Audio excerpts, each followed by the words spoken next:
Chapter 1. The Predator's Trial.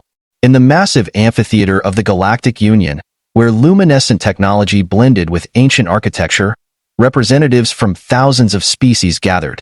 The air buzzed with tension, their collective attention drawn to the center of the vast, circular hall where a creature of immense stature stood shackled in energy binds that glowed a faint blue. Varric, the apex predator of the Zrakan, was facing a trial, though few truly believed he would be offered justice. From the stands, hundreds of eyes of all shapes and sizes watched in morbid fascination, some filled with fear, others with disdain, and a select few with curiosity. It wasn't every day that one of the most dangerous beings in the galaxy was held accountable not for war crimes, but for something far more extraordinary and controversial: its connection with humans. Varric's towering form was a living testament to the strength and brutality of the Zrakan race. His muscular body, covered in layered black scales as tough as steel, stood like a monument to millennia of biological perfection. His species had evolved on one of the galaxy's most inhospitable death worlds, where only the strongest survived.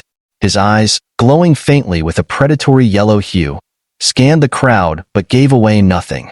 His sharp, bone-like protrusions along his jawline and down his spine seemed almost to pulse with energy, each a reminder of the weapons nature had given him. He was, by all accounts, the perfect killing machine. Despite his intimidating presence, it was the silver cuffs that bound his wrists and ankles, powered by anti-energy fields, that most attendees focused on. Varric's head remained high, but there was a palpable tension around him, a beast caged, a predator confined, and for what? The crime was baffling to many in the galaxy, though not to the leaders of the Galactic Union. The High Chancellor, a slender being of the Relorian race, with skin that shimmered like molten glass, stood at the podium overseeing the proceedings. Her elongated fingers tapped lightly against the data interface before her, causing the holographic screen to shift as she reviewed the charges. Her expression was unreadable, but her tone was cold as she addressed the gathered assembly. Varric of the Zrakan, you stand accused of violating the Galactic Code of Species Separation, she began, her voice amplified throughout the vast chamber. Specifically, you are charged with forsaking your biological purpose, siding with humanity, and endangering the natural order of galactic peace. The murmurs in the crowd grew louder. Galactic peace, as the Union defined it, was a fragile balance of power and control among the species. Humanity, though officially a part of the Union, was still seen as a young race, useful, but weak. Their colonies had often been raided by more advanced species, and they were typically protected only because of their strategic value to other, more influential races. But Varric had done the unthinkable. He had protected them, not once, but many times. He had broken ancient codes that dictated predators should dominate, not defend.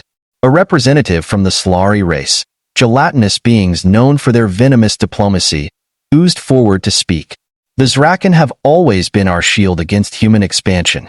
Their fearsome reputation has kept humanity in check. Yet this betrayal, the Solari's form quivered as it spoke, as if its very essence was disturbed by the idea. This Zrakan has saved multiple human colonies from annihilation, even fighting against his own kind to do so. This is an abomination. The word abomination echoed through the hall, stirring discomfort among the other representatives. Varric's head remained still, but his eyes flared briefly, a warning that even in chains, he could sense the hostility around him. I do not deny these actions, Varric's deep, rumbling voice interrupted the proceedings, reverberating through the amphitheater like distant thunder. The room fell silent instantly. It was the first time he had spoken since the trial began. But I question the so-called justice of this assembly. The High Chancellor's gaze sharpened. You do not get to question the laws of the Union, Zrakan. Your actions have endangered the balance of power. Your loyalty to humans, creatures far beneath your stature, has cast doubt on your nature. You, a predator, were meant to conquer and dominate, not protect. The words struck the crowd, many nodding in agreement. Varric, however, took a step forward, the energy binds tightening around him as the field strained against his strength. He wasn't merely a predator, bound by instinct. He was something more. I have fought in your wars, Varric growled. I have conquered worlds in the name of the Union. I have slain enemies you feared to even face. And yet, when I choose to save innocents, you deem me an outcast. You claim to stand for peace, but what peace is this, when those who show mercy are punished? An uproar broke out among the delegates. Some shouted in agreement with the High Chancellor. Others whispered furiously among themselves, disturbed by the predator's words. The crowd's growing discontent did little to faze Varric. He stood as a mountain among them, unshaken by their judgment. The High Chancellor's lips tightened into a thin line. You have forgotten your place, Zrakan, she said. You are a weapon, a tool forged by the harshest conditions of the galaxy, and you have misused your power. Varric's eyes flashed with anger. Is that all I am to you? A tool to be discarded when convenient? You speak of me as if I have no will of my own, but you forget that I have seen more battles than any of your species. I have seen the faces of the innocents I was forced to slaughter. I have witnessed the destruction that your laws demand. His voice grew louder, his anger palpable. The humans, they are not the weaklings you claim. I have watched them fight, watched them endure against impossible odds. And unlike you, they are not afraid to stand beside those they should fear. The chamber was silent now, the weight of Varric's words pressing on every soul present. The High Chancellor, though visibly angry, struggled to maintain control of the situation. She gestured toward the holographic screen that displayed Varric's actions, the battles he had fought for humans, the Zrakan forces he had turned against. You broke your allegiance, she said, her voice icy. And for that, you will face the ultimate punishment, death. The words echoed through the chamber, final and absolute. There was no appeal for mercy, no chance for pardon. The representatives murmured in agreement, many nodding their heads. The verdict was expected from the start. A predator who had broken ranks, who had aligned himself with a species deemed inferior, was a threat to the very structure of the Union. As the crowd stirred, preparing for the sentencing, a figure emerged from the shadows of the amphitheater. A tall human woman, wearing the standard attire of the Terran military, stepped forward. Her presence drew the attention of the assembly, not because of her rank, but because of the audacity of a human daring to interrupt such an important trial. Wait, she shouted, her voice sharp and commanding. I will not let this stand. The crowd erupted in confusion and outrage as the woman approached the center of the hall. Her dark eyes locked onto Varric's towering form, and though she stood a fraction of his size, she was undeterred. Who are you to interfere? Demanded the High Chancellor, her voice laced with contempt. I am Captain Amelia Sloan of the Terran Defense Fleet, the woman said, her voice unwavering, and I am here to testify on behalf of Varric. Chapter 2. Testimony of a Human. The amphitheater erupted in chaos. The very idea that a human, one of the weakest and youngest species in the Union, would dare speak on behalf of a Zrakan, much less one standing trial for treason, was unheard of. The gathered aliens, many of them high-ranking officials, whispered angrily among themselves, their faces contorted with a mixture of disbelief and disdain. Order! The High Chancellor barked, her voice slicing through the growing noise. Her shimmering, glass-like form flickered with agitation as her long fingers gestured for silence. This is an official trial of the Galactic Union, Captain Sloan. Your presence is neither requested nor required. Leave immediately, before you are forcibly removed. But Captain Amelia Sloan did not move. Her stance was firm, her shoulders squared, and her eyes locked onto the High Chancellor's. She was unarmed and outnumbered, but the fire in her gaze showed no sign of backing down. I will not leave, she said, her voice steady. Varric has saved countless human lives, mine included. He deserves more than to be condemned by the narrow-minded judgment of those who know nothing of what he's done. Varric's eyes widened ever so slightly. He recognized the woman immediately. Captain Sloan had been a commanding officer during one of the most dangerous battles he had ever fought, a battle where his decision to protect humans had nearly cost him his life. To see her now, standing in his defense, was unexpected, though not unwelcome. The High Chancellor's expression darkened, her patience clearly wearing thin. The Zrakan is a criminal by the laws of this Union. His actions, while perhaps noble in your limited human perspective, have upset the delicate balance of galactic peace. Your testimony will not change that. Captain Sloan took a deep breath, ignoring the dismissive tone. Then let me remind this court of something you've conveniently ignored. The balance you speak of is built on fear and oppression, not peace. She turned to face the gathered representatives, her eyes scanning the crowd. For years, the Galactic Union has used the Zrakan as enforcers, sending them to crush uprisings and enforce control over weaker species. But when one of their own shows mercy, shows a capacity for something other than destruction, you call it treason. Why? Because you fear change? There was a murmur in the crowd, some shifting uncomfortably in their seats. The truth of her words hung in the air, a palpable tension that many were unwilling to acknowledge. Human! A sharp voice called from the crowd, the Slari representative once again oozing forward. You do not understand the intricacies of the galaxy. The Zrakan are predators. They are not meant to protect the weak, much less humans. To allow such an aberration would destabilize the entire Union. Captain Sloan clenched her fists but kept her voice calm. Varric didn't protect us because we were weak. He protected us because he saw something worth saving. He saw value in us that the rest of you are too arrogant to recognize. Her words hung in the air, heavy with meaning. Varric, though still bound by the energy cuffs, felt something stir within him. He had fought alongside Captain Sloan once, defending a small human colony from an invasion by the Luthrak Sabrutal, insectoid species that had sought to enslave the human settlers. At the time, the decision to defend them had been instinctual. He had seen their desperation, their willingness to fight for survival despite the odds stacked against them. In them, he had seen a reflection of his own species' struggle to survive.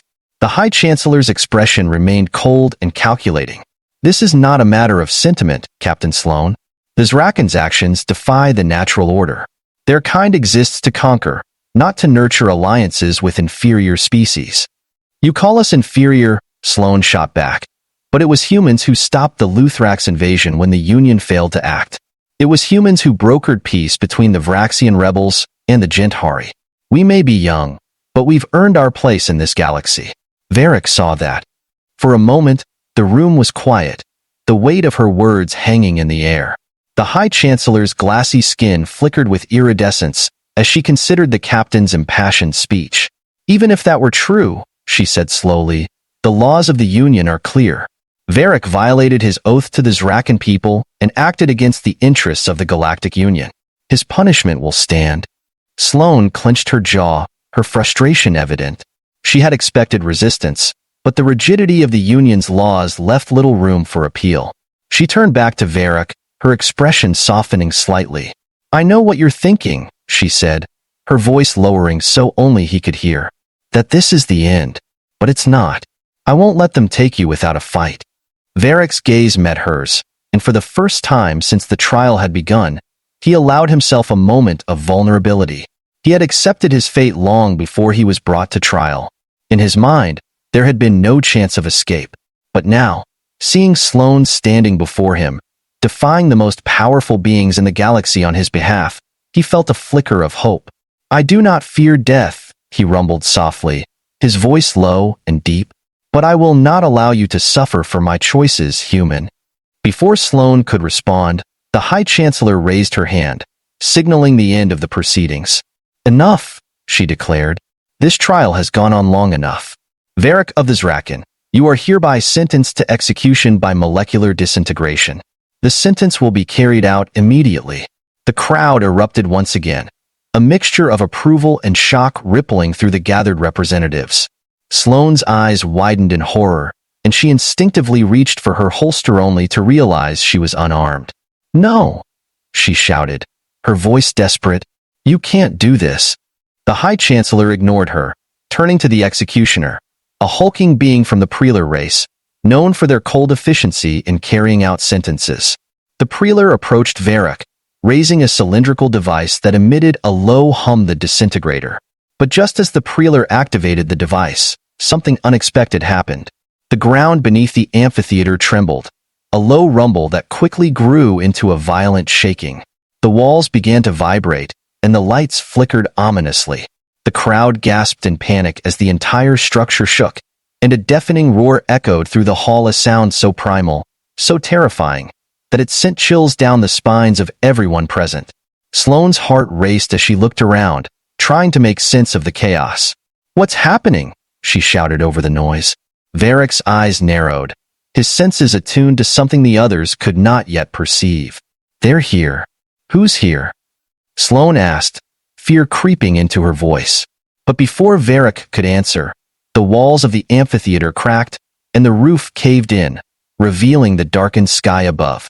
And from the shadows, massive, hulking shapes descended, creatures of unimaginable size and power, with glowing eyes and razor-sharp fangs. The Zrakan had come for their kin. Chapter 3. The Zrakan Uprising. The amphitheater was plunged into chaos. Massive pieces of debris rained down from the shattered ceiling as the ground continued to shake. Alien representatives scrambled in panic, rushing for the exits, their voices blending into a cacophony of fear. Among the falling debris and shattered stone, the monstrous forms of the Zrakan warriors descended from the sky like shadows of death, their glowing yellow eyes illuminating the devastation. Varric's heart thudded in his chest as he recognized the unmistakable war cries of his kind. The Zrakan had come, but not in pursuit of justice. They were here to reclaim him by force. They had ignored the edicts of the Union and launched an assault, and with their ferocity, there was no doubt they intended to leave no survivors among those who had dared to imprison their apex predator. Captain Sloane's eyes widened as she stood her ground, staring up at the terrifying figures of the Zrakan warriors.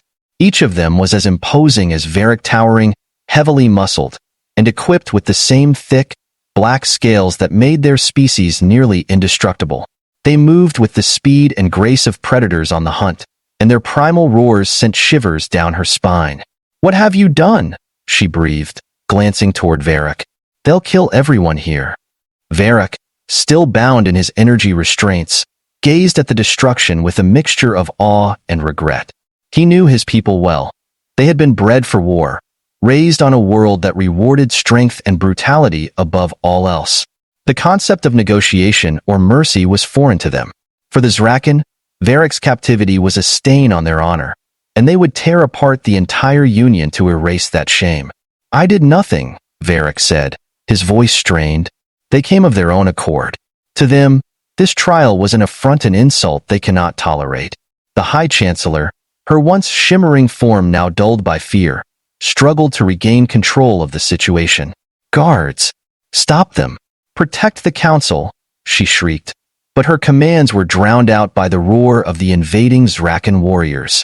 A squad of armored Prelar guards rushed forward, energy weapons drawn, firing upon the descending Zrakan. The blasts of energy struck their thick scales, but the warriors barely flinched. The Zrakan were nearly impervious to conventional weaponry, one of the many reasons they were feared across the galaxy. In an instant, the Prelar were overwhelmed.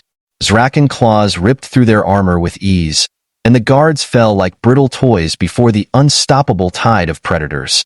Screams echoed through the amphitheater as the representatives of the Galactic Union realized the futility of resistance. Captain Sloane watched in horror as the carnage unfolded. She had faced many battles in her career, but never had she witnessed such raw, unrelenting violence. The Zrakan were merciless, tearing through the Union's forces with terrifying efficiency. But amidst the chaos, her focus remained on Varric. "We need to get you out of here," she said, urgency lacing her voice, "before they destroy everything." Varric's eyes narrowed as he regarded her. "You would risk your life for me, knowing what I am?" "You're not the monster they say you are," Sloane replied, her voice firm, "and I won't stand by and watch you die for doing the right thing." Before Varric could respond, one of the Zrakan warriors landed with a thunderous crash just feet away from them. The warrior's eyes locked onto Varric, and for a brief moment, there was an acknowledgement between them, an unspoken understanding shared by members of the same kind. The warrior, twice the size of a human, raised his claws, preparing to free Varric from his bindings. But just as the warrior moved to strike, Captain Sloane stepped forward, drawing the warrior's attention. "Wait!" she shouted, her voice filled with authority. The Zrakan warrior halted, his glowing eyes narrowing as he observed the small human standing before him. "This human is not your enemy," Varric growled, his deep voice carrying over the din of battle. "She is my ally. Harm her, and you'll answer to me." The warrior hesitated, clearly torn between his instinct to kill and the command from one of his own. Finally, after a tense moment, He lowered his claws, though his gaze remained wary. With one powerful slash, the Zrakan shattered the energy binds holding Varric in place. The glowing restraints fizzled and fell to the ground, freeing the apex predator from his imprisonment. Varric stretched his massive limbs, the weight of freedom washing over him. His glowing yellow eyes met Captain Sloane's, and for a moment, he allowed himself a rare expression of gratitude. "You should leave," he said, his voice low. "This place will fall soon." Sloane shook her head. "I'm not leaving without you." Varric's jaw tightened, but there was no time to argue. The Zrakan warriors were already wreaking havoc on the amphitheater, and the structure itself was on the verge of collapse. Chunks of debris fell from the ceiling, and the floor cracked beneath the weight of the destruction. "Then stay close," Varric growled, his tone protective. "I'll get us out of here." Together, they moved through the wreckage, Varric's towering form shielding Sloane from falling debris and stray energy blasts. As they navigated the crumbling structure, they encountered more Zrakan warriors, each of them acknowledging Varric with a nod of respect. Despite their overwhelming strength and savagery, they did not attack. Sloane. Varric's presence seemed to stay their hand. As they neared the exit, the sound of rushing footsteps caught Sloane's attention. She turned to see the High Chancellor, her once dignified form now marred by dust and blood, attempting to flee with a group of Union officials. The Chancellor's eyes met Sloane's, and for a moment, there was a flicker of recognition and acknowledgement of their shared desperation. "Help us," the High Chancellor pleaded, her voice trembling with fear. "The Zrakan will kill us all." Sloane's expression hardened. The High Chancellor had sentenced Varric to death without a second thought, and now, in the face of her own mortality, she begged for mercy. Sloane's instincts told her to leave the Chancellor to her fate, but a part of her, the part that believed in the principles of humanity, couldn't turn her back. Varric, sensing her hesitation, growled softly. "She would have let me die." Sloane glanced up at him, her mind racing. "Maybe, but if we're going to survive this, we can't become like them." With a sigh of resignation, Varric stepped forward, his massive frame looming over the cowering Chancellor and her officials. The sight of the apex predator silenced them immediately, their pleas for help dying on their lips. Varric's claws flexed, but he did not strike. "Run," he growled, his voice a low rumble of warning. "Before I change my mind." The High Chancellor didn't need to be told twice. She and the remaining officials scrambled to their feet, fleeing through the wreckage with as much speed as they could muster. Sloane watched them go, a mixture of relief and frustration settling in her chest. "Let's go," Varric said, his voice pulling her from her thoughts. "This place won't hold much longer."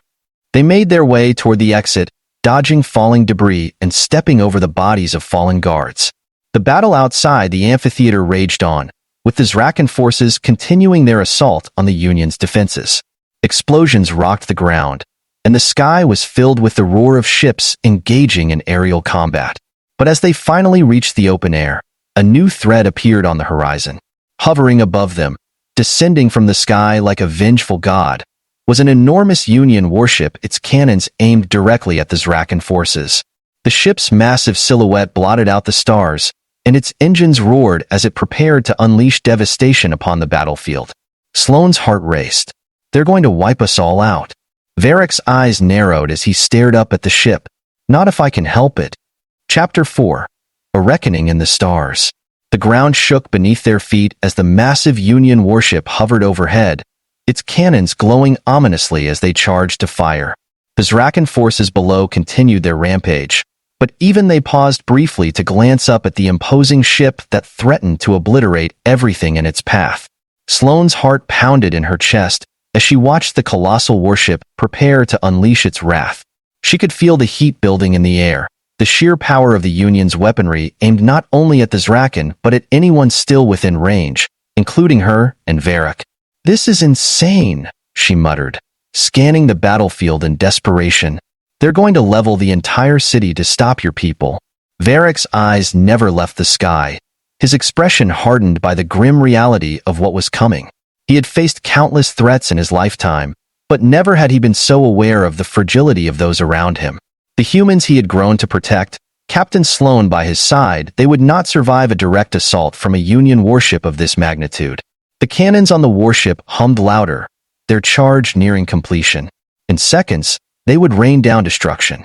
"We need to move," Sloane shouted, tugging on Varric's arm, though her efforts were futile against his immense strength. "There's no way we can fight that thing." Varric's mind raced. As much as he knew Sloane was right, a deep instinct within him screamed that he couldn't just flee. His people were fighting for him, risking their lives in an open rebellion against the Union, and now they stood on the brink of annihilation. But it wasn't just his people anymore. It was also the humans, fragile, yet resilient. People who had earned his respect. People like Sloane, who had risked everything to stand by him. Without warning, Varric turned and grabbed Sloane, his massive arms wrapping around her small frame as his wings, rarely used in his lifetime, unfurled from his back. The sight of the Zrakan's massive, leathery wings sent shivers through the battlefield. He hadn't flown in years, but the situation demanded something extraordinary. Sloane gasped, her breath catching as Varric shot into the sky, his powerful wings propelling them upward. They soared over the battlefield, the ground shrinking beneath them as they raced toward the Union warship. The air whipped around them, and Sloane held on tight, barely able to process what was happening. She had seen many things in her time with the Terran Defense Fleet, but riding on the back of an apex predator was something she would never have imagined. "What's the plan?" Sloane shouted over the wind, her voice strained from the altitude and speed. Varric's voice rumbled deeply, his focus set on the warship. "We're going to stop them." As they ascended higher, the warship loomed before them, its cannons now fully charged. The moment was upon them, the Union's judgment, swift and unforgiving. Suddenly, the cannons fired. A blinding beam of energy shot from the ship's underbelly, heading directly for the Zrakan forces below. The beam was a concentrated force of destruction, capable of wiping out entire cities in an instant. But Varric was faster. With a thunderous roar, he swooped down, using his immense wingspan to generate a massive gust of wind. The sheer force of his descent disrupted the path of the energy beam, causing it to veer off course. The ground below exploded in a blast of heat and light, but the worst of the destruction was avoided. The Zrakan, though shaken, were spared from total obliteration for now. Sloane's heart raced as they hurtled toward the warship. Varric's strategy had bought them time, but it wasn't enough. They needed to take down the warship itself, and the only way to do that was to get inside. Varric's claws extended, and with a mighty thrust, he latched onto the side of the warship, digging into its metal hull as if it were nothing more than soft earth. The ship shuddered under the force of his grip, and Sloane felt the vibrations beneath her as they clung to the side of the gargantuan vessel. "We need to disable the core," Sloane shouted, her mind racing through the possibilities. She knew enough about Union warships to know they were powered by massive fusion reactors located deep within the ship's central core. If they could reach it, they could shut it down. "Hold on," Varric growled, and with a powerful swipe, he ripped a hole in the warship's hull, exposing the interior to the cold vacuum of space. Sloane tightened her grip on Varric as they entered the breach, the air quickly stabilizing inside the warship's artificial atmosphere. They landed inside a dimly lit corridor, the ship's automated systems immediately alerting the crew to their presence. The sound of alarms blared through the ship, and Sloane knew it wouldn't be long before the crew responded. "We need to move fast," she said, drawing a small blade from her belt, her only weapon. Varric led the way, his hulking form moving with surprising agility through the narrow corridors. The warship was a maze of metal and machinery, but Sloane had studied enough Union ships to know the layout. They raced through the halls, evading crew members and avoiding confrontations where they could. Finally, they reached the core chamber, a massive room with the fusion reactor at its center, humming with raw power. The reactor was protected by a force field, and dozens of armed guards stood between them and their target. "How do we disable it?" Varric asked, his eyes scanning the room for weaknesses.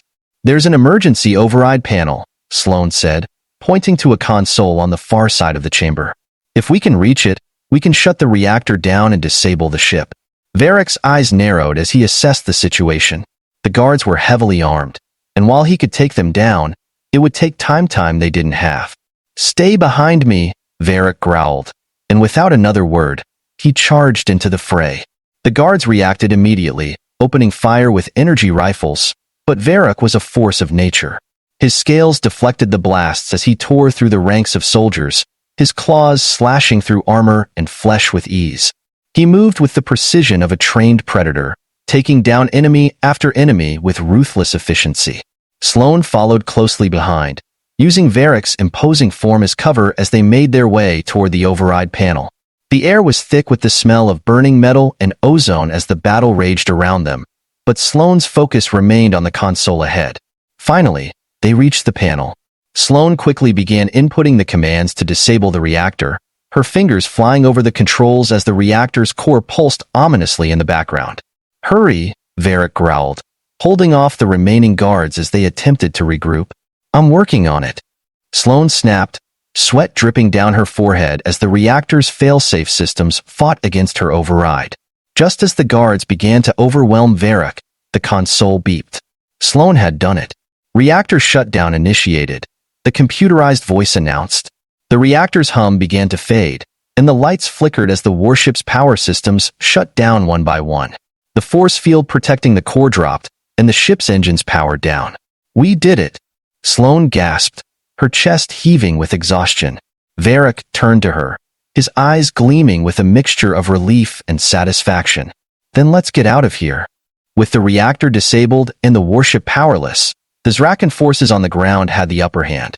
Varric and Sloane made their escape, navigating their way back to the breach in the hull.